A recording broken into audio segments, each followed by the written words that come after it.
అమ్మా ఈ రంగురంగులు ఉన్నాయి ఏంటివి? పక్షవాతానికి వేసుకుంటారా అవి? ఇప్పుడు ఎన్ని సంవత్సరాలు తాతకు వచ్చి? అప్పటి నుంచి వాడుతూనే ఉండయిగా. అమ్మో, అన్నం తిన్నాక వేసుకోవాలనా ఇవి?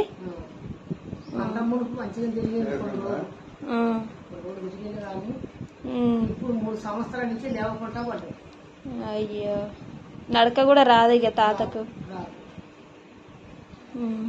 ఏం కూరతో తిన్నావు తాత? చికెన్ మటన్ రెండా?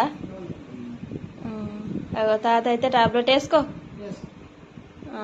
టాబ్లెట్ అయితే వేసుకుంటున్నా. నువ్వు తిన్నావు అమ్మమ్మ? ఓకేనా ఫ్రెండ్స్? మరి ఇగో తాతకైతే పక్షవాతం వచ్చి ఇగో 12 సంవత్సరాలంట. ఇగో ఈ టాబ్లెట్స్ ఇవి ఇగో కలర్ కలర్ ఉన్నవి ఏందా అని నేను చూస్తే పక్షవాతానికి సంబంధించినవి అంట. ఓకేనా మరి? బాయ్ చెప్పమ్మమ్మ.